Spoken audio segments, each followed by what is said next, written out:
Hello my all future doctors, आप लोग कैसे हैं? होप्स आप लोग बहुत अच्छे होंगे। मैं हूं पम्मी ओझा। तो चलिए हम जूलॉजी का एक चैप्टर स्टार्ट करने वाले हैं। कौन सा?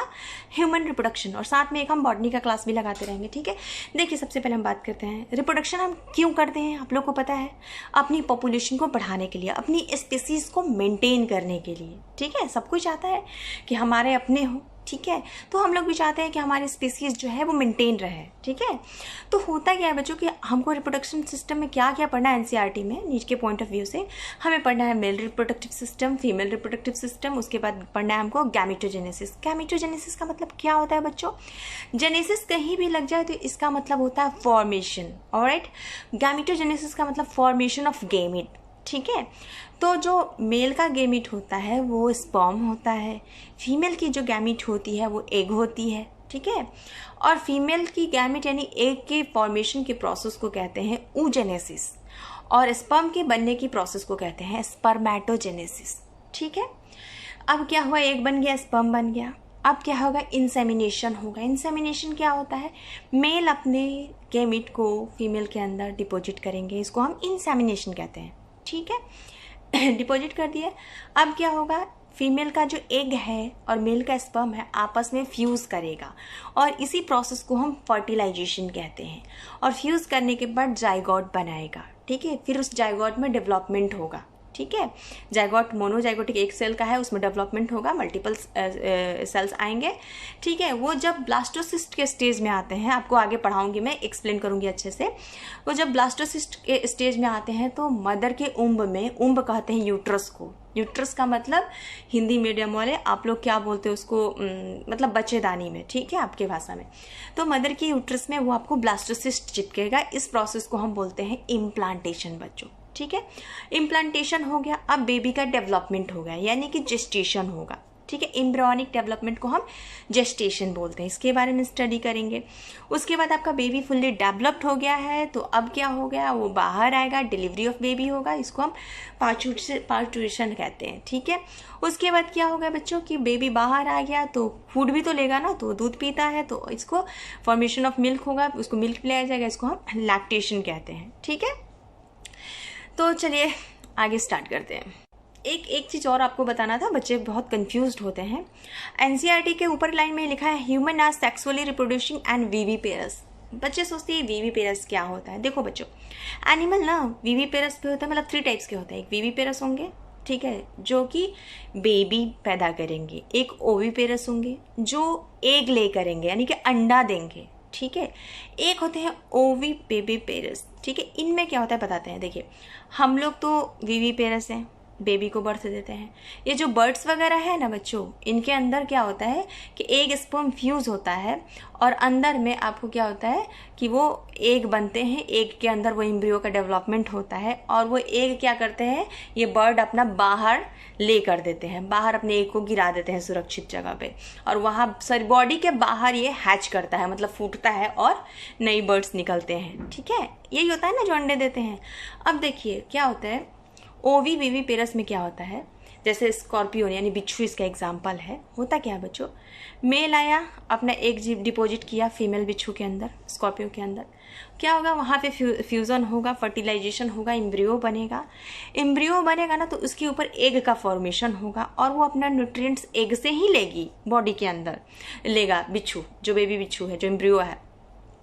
अब क्या होता है बच्चों कि जनरली हम लोगों में क्या होता है कि हम लोग माँ के साथ जब फीटल फॉर्म में होते हैं, माँ के पेट में होते हैं, मतलब यूट्रस में, तो हम लोग प्लासेंटा से जुड़े होते हैं, और हम लोग को जो न्यूट्रिशन है वो प्लासेंटा से मिलता है। माँ से और बेबी के बीच में प्लासेंटा होता है कनेक्शन। लेकिन क्या होता है बच्चा, ये जो ओवी विविपेरस जो भी होता है, जैसे बिच्छू है, इनके बीच में कोई कनेक्शन नहीं होता है माँ के ऊम से। ठीक है, यूट्रस से कोई कनेक्शन नहीं होता है, वो एग से ही अपना न्यूट्रिशन लेते हैं, और उनका डेवलपमेंट बॉडी फीमेल बॉडी के अंदर ही होता है। एग जो है ना वो फीमेल बाहर ले नहीं करेगी, वो अपने अंदर ही अंडे को कैरी करती है, कहती नहीं मेरा अंडा बहुत वैल्यूएबल है, अपने अंदर रखेंगे। तो बिच्छू अपने अंदर ही उस एग को कैरी करती है। फाइनली बिच्छू फुली जब डेवलप हो जाता है बेबी, तो वो बेबी स्कॉर्पियो यानी कि बेबी बिच्छू पैदा करती है। तो जनरली हम लोग को लगता है ये बेबी दे रही है, ये अंडा नहीं है, लेकिन रियल कॉज क्या है, ये तो अंडा था जो कि बॉडी के फीमेल बॉडी के मम्मी के अंदर था। तो ये हो गया आपको ओवी विविपेरस। अब एक टर्न है बच्चों कि जो रिप्रोडक्टिव इवेंट होता है ना, ठीक है, देखिए बताते हैं, मेल में अलग होता है, फीमेल में अलग होता है। देखिए मेल में जो स्पर्म का प्रोडक्शन होता है ना बच्चों, 13 साल से शुरू होकर के बहुत लॉन्ग टर्म होता है, 80 साल तक रह जाता है, ठीक है, कंटिन्यूस वो स्पर्म प्रोडक्शन होता है। बट फीमेल का 50 ईयर्स में जा करके स्टॉप हो जाता है एग का फॉर्मेशन होना, ठीक है। कितना डिफरेंस है मेल फीमेल में। उसके बाद पहली बार यदि फीमेल को मेंस्ट्रुअल साइकिल आता है तो इसको हम लोग कहते हैं मीनार्की, और जब वो खत्म हो जाता है तो इसको हम लोग बोलते हैं मीनोपॉज, ठीक है। तो चलिए आज का क्लास हम स्टार्ट करते हैं। देखिए बच्चों, हम पढ़ेंगे आज ह्यूमन रिप्रोडक्शन की बात करेंगे। ह्यूमन में कैसा रिप्रोडक्शन होता है? सेक्सुअल रिप्रोडक्शन होता है। ये सेक्सुअल रिप्रोडक्शन क्या है बच्चों? सेक्सुअल रिप्रोडक्शन में क्या होता है, गैमिट बनेगा और उनका फ्यूज़न होगा, और फ्यूज़न ऑफ गैमिट को हम फर्टिलाइजेशन करेंगे कहते हैं, ठीक है। यहाँ पे देखिए मैंने जो भी फीमेल होगी वो आपको एग बनाएगी, ठीक है, जो भी मेल होगा वो आपको स्पर्म बनाएगा, ठीक है। ये दोनों आपस में फ्यूज़ हो जाएंगे और जाइगोट बनाएंगे, ठीक है, और इस फ्यूज़न के प्रोसेस को हम फर्टिलाइजेशन कहते हैं। तो सेक्सुअल रिप्रोडक्शन का एक इम्पॉर्टेंट फीचर है आपको फर्टिलाइजेशन, ठीक है। उसके बाद देखिए दूसरा कंडीशंस क्या होते हैं, हमारे बॉडी में एग और स्पर्म को छोड़कर, ठीक है, ये दोनों हैप्लॉइड होते हैं, बाकी सारे के सारे सेल्स डिप्लॉयड होते हैं, ठीक है। और सारे के सारे डिप्लॉयड सेल्स को हम बोलते हैं क्या, आपको सोमैटिक सेल्स, और जो एग और स्पर्म होते हैं हैप्लॉइड होते हैं तो इनको हम बोलते हैं क्या, जर्म सेल्स। आप लोग कंफ्यूज्ड मत होना, ठीक है। उसके बाद देखो बच्चों, कभी कभी क्या होता है कि गैमिट कभी कभी बनता भी है, कभी कभी नहीं भी बनता है, और क्या होता है कि ऑफस्प्रिंग बन जाते हैं। कैसे? सोमैटिक सेल से, ठीक है। सोमैटिक सेल क्या होता है आपको भी मैंने बताया कि ये एक स्पर्म नहीं होंगे, कोई भी पार्ट होगा बॉडी का। देखिए जैसे एग्जाम्पल हाइड्रा का बच्चों, देखिए हाइड्रा में बॉर्डिंग होता है। बॉर्डिंग में क्या होता है, ये एक हाइड्रा है जो कि पेरेंट्स हाइड्रा है, यहाँ से एक बर्ड निकला देखिए ये, और ये बाद में जाकर के टूट करके अलग होकर के एक अलग हाइड्रा बना देगा, ठीक है। उसके बाद अमीबा को आप देखिए, शुरू में एक अमीबा है, ठीक है, और एक सेल का है। उसके बाद इसमें क्या होगा, यदि न्यूक्लियस डिवीजन होगा माइटोटिकली, उसके बाद ये क्या करेगा, 2 अमीबा बना लेगा, इसको बाइनरी फिजन बोलते हैं। ये एसेक्सुअल रिप्रोडक्शन है बच्चों, ठीक है। इसके बाद एक और रिप्रोडक्शन होता है, उसको बोलते हैं पार्थिनोजेनेसिस। इसमें क्या होता है बच्चों, गैमेट तो बनते हैं लेकिन जो ऑफस्प्रिंग बनते हैं ना, अनफर्टिलाइज्ड एग से बनते हैं, यानी कि जो भी हमारा गैमेट बना, एग बना, वो सीधे डेवलप करके आपको ऑफस्प्रिंग बना देंगे, ठीक है, उनमें किसी तरह की फर्टिलाइजेशन नहीं होगी। इसको हम पार्थिनोजेनेसिस कहते हैं, ठीक है। अब देखिए हम मेल रिप्रोडक्टिव सिस्टम की बात करते हैं, ठीक है। ये मैं लेटरली पढ़ाऊंगी बट आप लोग याद करने के लिए याद रखो P²SB, ठीक है। अब देखो मैं बताती हूँ क्या होता है। जो प्राइमरी सेक्स ऑर्गन है इसको हम एसेंशियल सेक्स ऑर्गन कहते हैं। क्यों? क्योंकि ये क्या करता है कि एक तो हमारा गैमेट बनाएगा, मतलब फीमेल में एग बनाएगा यानी कि ओवम, और मेल में आपको स्पर्म बनाएगा, ठीक है, और दूसरा आपको हार्मोन का प्रोडक्शन करेगा, ठीक है। उसके बाद देखिए जो सेकेंडरी सेक्स ऑर्गन होता है ना बच्चों, इसको हम एसेसरी सेक्स ऑर्गन भी कहते हैं, ठीक है। क्यों कहते हैं? क्योंकि ये आपको हार्मोन्स और आपको गैमेट तो फॉर्मेशन नहीं करेगा, लेकिन बाकी के बहुत सारी सेक्रेशंस निकालता है, ठीक है, जिसकी बहुत ही ज़्यादा इंपॉर्टेंस है, आपको आगे हम पढ़ाएंगे, ठीक है। नेक्स्ट देखिए बच्चों, हमारी स्पर्मेटोजेनेसिस होने के लिए, यानी कि स्पर्म को बनने के लिए बॉडी के टेम्परेचर से 2 से लेकर के मतलब 2 से ½ डिग्री टेम्परेचर कम होना चाहिए, तभी स्पर्मेटोजेनेसिस होगा। थोड़ा कोल्डर होना चाहिए, लोअर होना चाहिए बॉडी से, ठीक है। तो क्या होता है बच्चों कि इस कंडीशन में हमारा जो होता है आपको टेस्टीज, ये क्या करता है, outside the abdominal cavity present होता है, जिसको पेल्विक रीजन कहते हैं। क्यों? इसीलिए एक pouch like structure, bag like होता है, देखिए कुछ ऐसा। ये देखिए ये है आपको टेस्टीज, और देखिए ये है स्क्रोटम। ये बैग लाइक स्ट्रक्चर है, टेस्टीज के ऊपर कवर किए हुए हैं, इसको बोलते हैं स्क्रोटम। ये क्या करता है बच्चों कि कोल्डर बॉडी के टेम्परेचर से आपको ये जो टेस्टीज का टेम्परेचर है इसका 2 से लेकर के 2.5 डिग्री टेम्परेचर बिलो रखता है। क्यों? ताकि अच्छे से स्पर्मेटोजेनेसिस हो सके, ओके। ये कहाँ होता है हमारा टेस्टीज? ये आउटसाइड द एब्डोमिनल कैविटी होता है, पेल्विक रीजन में। देखिए यहाँ है एब्डोमिनल कैविटी, ये देखिए पेल्विक रीजन में है टेस्टीज है। अब देखिए जो यहाँ तक हम लोगों ने देखा कि स्क्रॉटम का काम क्या है, ये बैग लाइक स्ट्रक्चर जो हमारे टेस्टिस को बॉडी टेम्परेचर से 2 to 2.5 डिग्री टेम्परेचर बिलो रखता है। ठीक है, क्यों? ताकि एक अच्छी स्पर्मेटोजेनेसिस हो सके। स्पर्मेटोजेनेसिस के लिए हमें कोल्ड मतलब बॉडी के टेम्परेचर से 2.5 डिग्री टेम्परेचर कम होना चाहिए। ठीक है, अब देखिए बच्चों, आगे हम आपको बताते हैं। देखिए, ये जो है आपका एब्डोमिनल कैविटी है, एब्डोमिनल कैविटी। ठीक है, और ये है आपका एब्डोमिनल मसल, एब्डोमिनल मसल। ये कौन सा मसल है बच्चों? जिसको हम रेगुलेट कर सकते हैं। और आपको पता है स्केलेटल मसल बोलते हैं, जिसको हम अपने मर्जी से रेगुलेट कर सकते हैं, अपने मर्जी से हिला सकते हैं, रोक सकते हैं। ठीक है, तो ये पेट पर का मसल्स है। ठीक है, तो आपको पता है बेली डांसर वगैरह या रामदेव बाबा जो डांस करते हैं तो वो पेट हिलाते हैं, तो ये आपको अपने मन से करते हैं, रोक भी सकते हैं, कर भी सकते हैं। तो ये स्केलेटल मसल का बना होता है। ठीक है, अब ये एब्डोमिनल मसल बच्चों, यहाँ पे जो एब्डोमिनल कैविटी होती है, यहाँ पे कुछ ओपनिंग होती है जिसको हम क्या कहते हैं? Inguinal canal. ठीक है, इंगुइनल कैनाल कहते हैं इस ओपनिंग को। कहाँ होती है? एब्डोमिनल कैविटी में। इस ओपनिंग में एब्डोमिनल मसल होते हुए नीचे ये है स्क्रोटम। ठीक है, स्क्रोटम कहाँ है? Below the abdominal cavity. ठीक है, outside abdominal cavity, pelvic region में है। तो ये स्क्रोटम जो है, आपको स्क्रोटम के अंदर देखेंगे कि एब्डोमिनल मसल का एक लेयर लगा हुआ है स्क्रोटम के नीचे। और ये क्या करता है बच्चों? जनरली क्या करता है कि आपको जैसे कि कोल्ड वगैरह का मौसम होता है ना, तो आपको ये एब्डोमिनल जो कैविटी है इसको थोड़ा ऊपर खींच लेती है। ठीक है, जो आपका टेस्टिस है वो आपको ऊपर की तरफ थोड़ा सा चली जाती है। ठीक है, ये काम ये इस मसल ग्रीन वाले का काम है। ठीक है, इसका नाम है क्रीमास्टर मसल। ये स्केलेटल मसल का होता है। क्या है नाम इसका? क्रीमास्टर मसल। ठीक है, और ये जो पिंक वाला आपको दिख रहा है इसको बोलते हैं डाल्टोस मसल। ये क्या करता है? डाल्टोस मसल ये क्या करता है बच्चों? ये मसल ये कॉन्ट्रैक्ट कर देता है आपके टेस्टिस को। जैसे ही ठंड की मौसम आएगी तो कॉन्ट्रैक्ट कर देगा, फिर आपको जैसे ही नॉर्मल होगा वो रिलैक्स हो जाता है। ठीक है, ये डाल्टोस मसल और क्रीमास्टर मसल दोनों मिल करके पोजीशन ऑफ टेस्टिस को मेंटेन करते हैं, पोजीशन ऑफ टेस्टिस को मेंटेन करते हैं। ठीक है, और डाल्टोस मसल कहाँ होता है? क्रीमास्टर मसल के जस्ट नीचे होता है। ठीक है बच्चों, इसके बाद देखिए इसके अंदर हम फिर देखेंगे आपको क्या। देखिए ये जो आपको येलो कलर का दिख रहा है ना, 2, ठीक है, ये होता है टेस्टिस। ठीक है, एडल्ट में राउंड होता है, ये है हमारा टेस्टिस।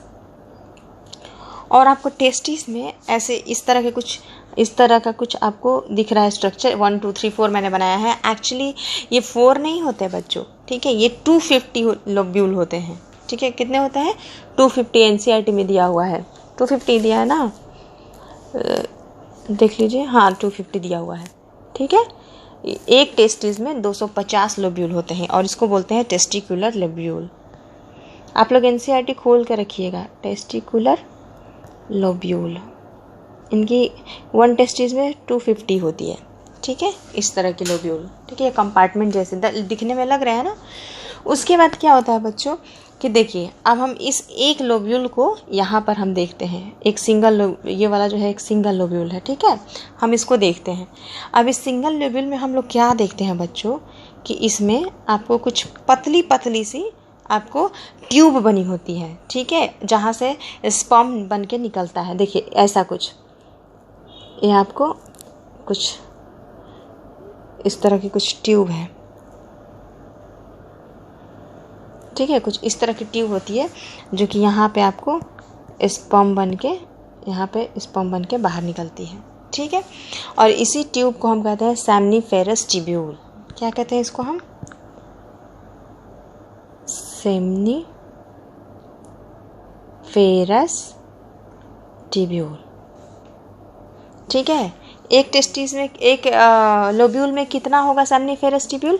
1 2 3, यानी कि 1 से 3 होगा। ठीक है, यहाँ लिख देती हूँ 1 2 3 होगा। आपको कितना सेमनीफेरस ट्यूब्यूल एक टेस्टिकुलर लोब्यूल में, यहाँ लिख दूँ 1 testicular lobule equals 1 to 3 seminiferous tubule.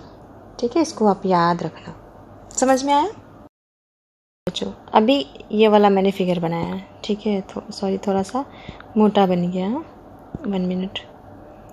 ये क्या है, हमने लोब्यूल को काटा और उसको काट करके हम इस स्ट्रक्चर को बना करके देखते हैं। ठीक है, टीएस ऑफ लोब्यूल है।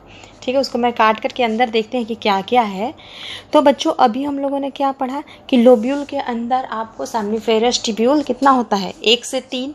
तो मैंने यहाँ पे 3 बना दिया है आपको। कौन कौन सा, 1 2 3। ठीक है, मैंने 3 बना दिया आपको सेमनीफेरस ट्यूब्यूल। अब सेमनीफेरस ट्यूब्यूल के बाहर आपको पता है कि यहाँ पे क्या होता है, इंटरस्टिशियल फ्लूइड होता है पूरे सेल में। ठीक है, तो इसको हम बोल देंगे इंटरस्टिशियल फ्लूइड होता है। ठीक है, इंटरस्टिशियल फ्लूइड में बहुत ही इंपॉर्टेंट कुछ सेल्स होते हैं। ठीक है, और ये सेल्स मेल के में इन्हीं के कारण मेल जो होते हैं वो मर्द होते हैं। ठीक है, अदरवाइज वो नामर्द होंगे। ठीक है, क्यों? क्योंकि ये जो सेल्स है ना, ये मेल सेक्स हार्मोन्स निकालते हैं जिसका नाम है टेस्टोस्टेरोन। ठीक है, और इस सेल्स का नाम है इंटरस्टिशियल सेल्स या फिर इसको लेडिक सेल्स कहते हैं। ये एक स्पेशल टाइप का सेल्स है। ये क्या है, लेडिक सेल्स। ठीक है, और इंटरस्टिशियल फ्लूइड में है इसलिए इसको हम लोग कहते हैं इंटरस्टिशियल सेल। ये क्या निकालेगा बच्चों, ये यहाँ से सेक्रेट करेगा आपको मेल सेक्स हार्मोन्स। ठीक है, कौन सा, मेल सेक्स हार्मोन। कौन सा, टेस्टोस्टेरोन। ठीक है, उसके बाद आइए इस फिगर में, ये सेमनीफेरस ट्यूब्यूल है, सेमनीफेरस ट्यूब्यूल है 3। ठीक है, इस लोब्यूल में। तो अब देखिए हम एक सेमनीफेरस ट्यूब्यूल को यहाँ देखते हैं। ये येलो कलर का स्ट्रक्चर आप देख रहे हो, ये वाला। ठीक है, ये काफ़ी यूज सेल है। ठीक है, और ये येलो कलर वाला जो स्ट्रक्चर है इसको हम बोलते हैं सर्टोली सेल या फिर नर्स सेल या फिर सस्टेनकुलर सेल। ठीक है, सर्टोली सेल या नर्स सेल समझ लिए। ठीक है, इसको हम बोल देंगे, इसको साइड कर देते हैं, इधर कर देते हैं। इसको हम बोलेंगे सर्टोली सेल या फिर इसको आप समझिए, सॉरी, नर्स सेल या फिर हम इसको बोलते हैं नर्स सेल। ठीक है, ये क्या करता है, नरिशिंग करता है। ठीक है, अब देखिए किसका, स्पर्म का करेगा। यहाँ देखिए, यहाँ पे आपको बीच बीच में दिख रहा है आपको कुछ रेड कलर का सेल है। ठीक है, और ये रेड कलर का जो सेल होता है इसको हम स्पर्मेटोगोनिया बोलते हैं। ठीक है, और ये क्या करता है बच्चों, यही हमारा स्पर्म का फॉर्मेशन होता है। ठीक है, स्पर्मेटोगोनिया, ये वाला स्पर्मेटोगोनिया। ठीक है, समझ गए यहाँ तक? होप सो आपको कोई भी प्रॉब्लम नहीं होगा। उसके बाद क्या होता है बच्चों कि स्पर्मेटोगोनिया जो होता है ना, वो जर्म सेल होता है। ठीक है, और जो जर्म सेल होता है आपको पता है, स्टेम सेल जानते हो ना, वही आपको बहुत सारा सेल बना देता है, माइटोसिस डिवीजन होता है। ठीक है, तो जो हमारा स्पर्म का प्रोडक्शन होता है मेल में 13 से लेकर के 80 साल तक होता है। ठीक है, मेल की कैपेसिटी बहुत ज़्यादा होती है स्पर्म प्रोडक्शन करने की, वो स्पर्मेटोगोनिया के कारण ही होती है। ठीक है, उनमें कैपेसिटी होती है, आपको स्पर्म प्रोडक्शन की रिटेन किया रहता है स्पर्मेटोगोनिया के कारण। ठीक है, उसके बाद देखिए बच्चों, ये जो हमारा सर्टोली सेल है, ये जो है टाइट जंक्शन से, काफ़ी ज़्यादा टाइट जंक्शन से अटैच होते हैं एक दूसरे से। ठीक है, क्यों? ताकि कुछ भी, टाइट जंक्शन का क्या काम है, इतना टाइट जंक्शन वो फिक्स होंगे, एक दूसरे से चिपके होंगे कि कोई दूसरा चीज़ उधर से क्रॉस नहीं कर पाएगा। ठीक है, ये जो है आपको टाइट जंक्शन, ब्लैक कलर का दिख रहा है ना, ये आपको टाइट जंक्शन से आपस में जुड़े होते हैं सर्टोली से, टाइट जंक्शन से आपस में जुड़े होते हैं सर्टोरल सेल, ठीक है। उसके बाद देखिए बच्चों, एक बात आपको बताना था कि जो हमारा प्राइमरी रिप्रोडक्टिव ऑर्गन है ना, अपनी मर्जी से ये नहीं है कि हार्मोन्स निकालने लगा और स्पर्म का प्रोडक्शन करना शुरू कर दिया, ठीक है। यदि अपनी मर्जी से निकालता तो सोचिए ना कि आपको यदि 2 साल का बच्चा है, उसके बॉडी में मन करेगा निकालने को तो निकालना शुरू कर देगा स्पर्म, ठीक है। बट ऐसा भला होता है कि ऐसा तो नहीं होता है, ठीक है। 13 साल का जब बेबी मतलब बॉय जो होता है, जब 13 साल का होता है तो उसको सिग्नल आता है ब्रेन से, हाइपोथैलेमस से, कि अब तुमको स्पर्म प्रोडक्शन करना है, ठीक है। रेगुलेशन देख लेते हैं कैसे होता है, ठीक है। मान लीजिए कि ये कोई बंदा है, नोबिता है, जो लोग कार्टून देखते होंगे वो समझ जाएंगे नोबिता कौन है, ठीक है। ये इसकी आंखें आगे की तरफ देख रहा है, ये इसका ब्रेन है, ठीक है। ये क्या होगा बच्चों कि ब्रेन को मैंने ये सेरिब्रम बनाया है, ये पार्ट सेरिब्रम है, ठीक है। सेरिब्रम में हम लोग को पता है कि एक ग्लैंड है जिसको हम क्या बोलते हैं, ये हाइपोथैलेमस है, हाइपोथैलेमस। और ये हो गया आपको पिट्यूटरी ग्लैंड है। तो क्या होता है बच्चों कि जब बच्चा 13 साल का होता है तो हाइपोथैलेमस से गोनाडोट्रोपिन रिलीजिंग हार्मोन जो है निकलता है, कहाँ जाता है, पिट्यूटरी को एस्टिमुलेट करता है, ठीक है। यहाँ लिख दें हम, सॉरी रुकिए, तो वही मैंने यहाँ लिखा है, ये जो हाइपोथैलेमस से ये जो हाइपोथैलेमस है, यहाँ पे आपको क्या होगा कि आपको GnRH यानी कि गोनाडोट्रोपिन रिलीजिंग हार्मोन, ठीक है। गोनाडोट्रोपिन रिलीजिंग हार्मोन क्या करेगा, पिट्यूटरी को एस्टिमुलेट करेगा, और ये पिट्यूटरी को एस्टिमुलेट करेगा तो क्या होगा, यहाँ से 2 हार्मोन निकलेगा, ठीक है। कौन कौन सा आपको निकलेगा LH हार्मोन, ये एंटीरियर पिट्यूटरी है बच्चों, ये 2 पार्ट बना ये ना, एक ये एक ए, तो ये है एंटीरियर पिट्यूटरी, यहीं से निकलता है ये हार्मोन पिट्यूटरी, ठीक है। यहीं से निकलता है LH और FSH, ठीक है। LH निकलेगा और FSH निकलेगा। LH का फुल फॉर्म होता है ल्यूटिनाइजिंग हार्मोन, FSH का फुल फॉर्म होता है फॉलिकुलर ल्यूटिनाइजिंग हार्मोन, ठीक है, सॉरी फॉलिकुलर स्टिमुलेटिंग हार्मोन। हाँ, उसके बाद क्या होता है बच्चों कि LH का एक और नाम है, LH का क्या नाम है, ICSH, इसी को कहते हैं इंटरस्टिशियल सेल, ठीक है, स्टिमुलेटिंग हार्मोन। ओके, समझ गए आप लोग।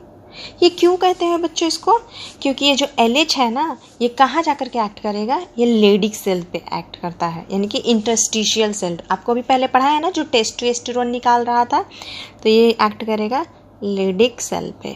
इसी को इंटरस्टिशियल सेल भी कहते हैं, क्योंकि इंटरस्टिशियल फ्लूइड में ये मौजूद रहता है। और ये क्या सेक्रेट करने लगेगा, टेस्टोस्टेरोन। कितने साल की उम्र में, 13 साल की उम्र में। तो बच्चे जो 13 साल के होते हैं वो आपको स्पर्म का प्रोडक्शन शुरू कर देते हैं, ठीक है। यहाँ देखिए, इसलिए वहाँ से आया आपको कौन सा हार्मोन, LH हार्मोन, और ये आकर के आपको एक्ट करेगा इस लेडिक सेल्स पे, और तब जाकर के ये आपको निकलेगा टेस्टोस्टेरोन, ठीक है।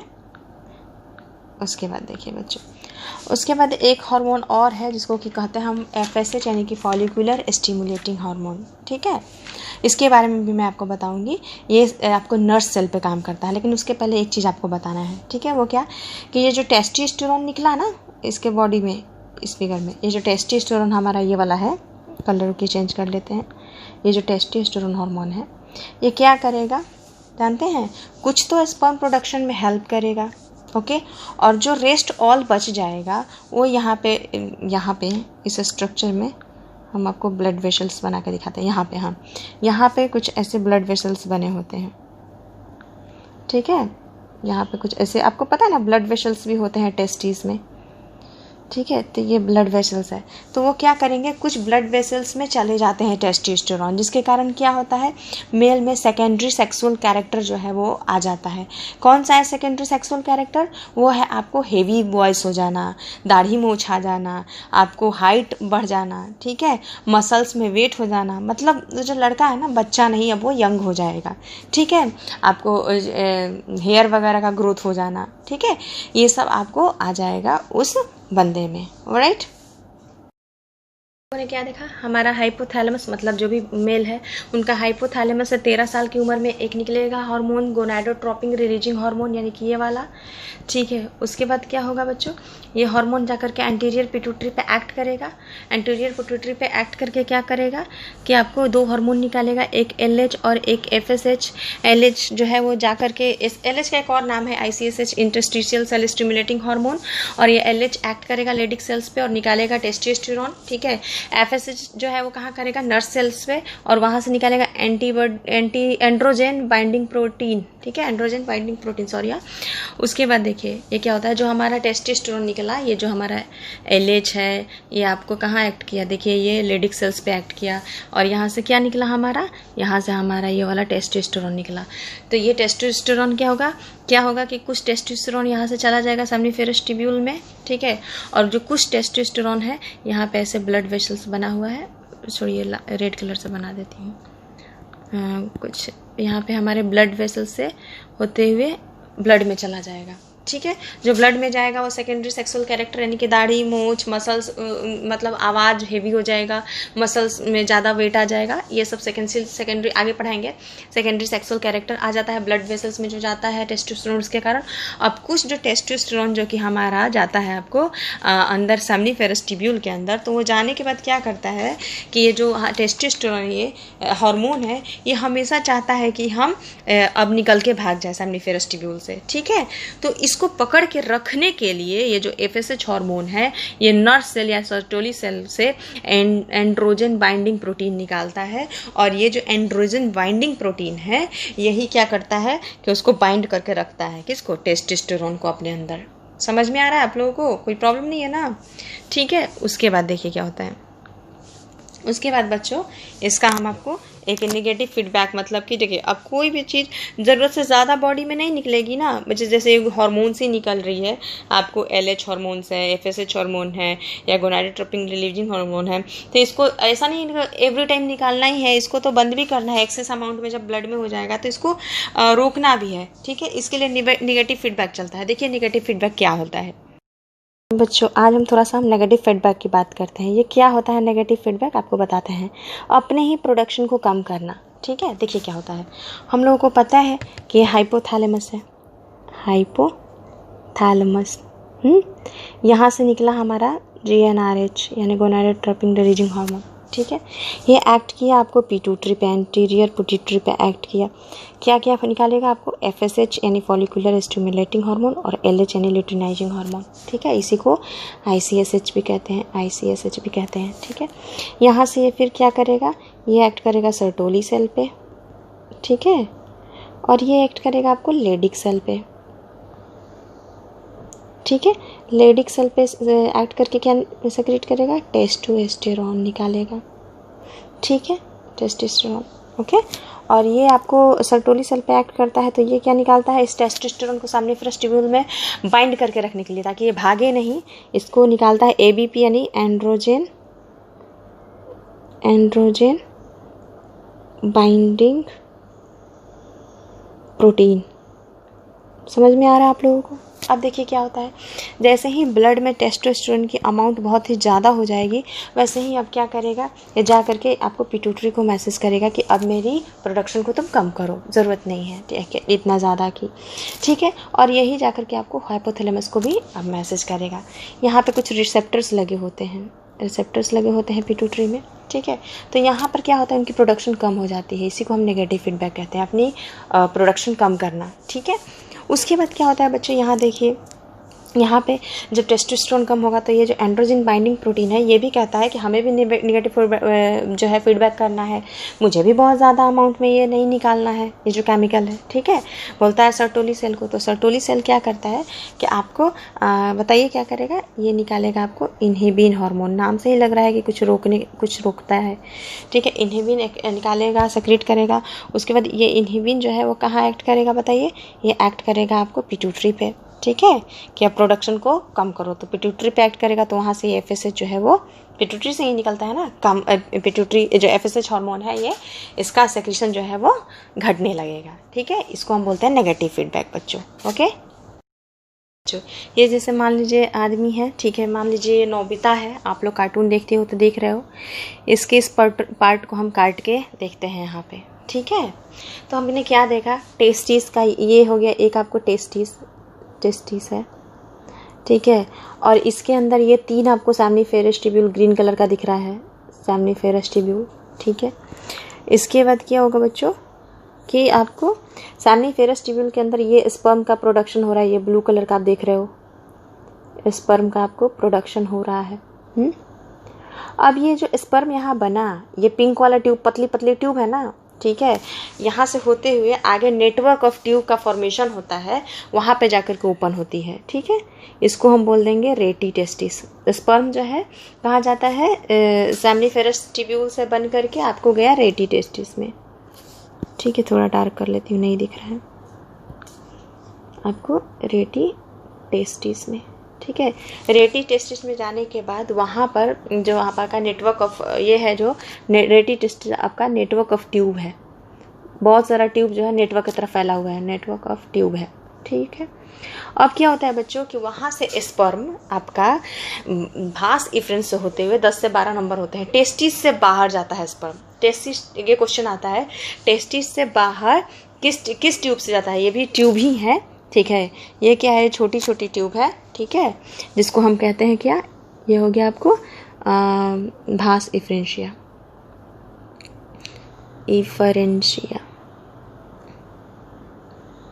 ठीक है। ये टेस्टिस से बाहर आपको स्पर्म को ले जाएगा, कहाँ, एक बड़ा सा ट्यूब होता है, इपिडिडाइमिस है ये, जो ज्वाइन करके बनता है, 10 से 12 भास इफ्रेंशिया आपस में ज्वाइन करके बनते हैं इपिडिडाइमिस, उसमें इपिडिडाइमिस। और ये आपको एब्डोमिनल कैविटी है, आई थिंक बताने की ज़रूरत नहीं है, एब्डोमिनल कैविटी है, ठीक है। तो ये सीक्वेंस याद रखिएगा, कैसे सेमनीफेरस ट्यूब्यूल में हमारा स्पर्म का प्रोडक्शन हुआ, ठीक है। वहाँ से क्या आपको रेटी टेस्टिस में, रेटी टेस्टिस से फिर वास इफ्रेंशिया में, वास इफ्रेंशिया से होते हुए कहाँ, टेस्टिस से बाहर गया इपिडिडाइमिस में, ठीक है। No problem.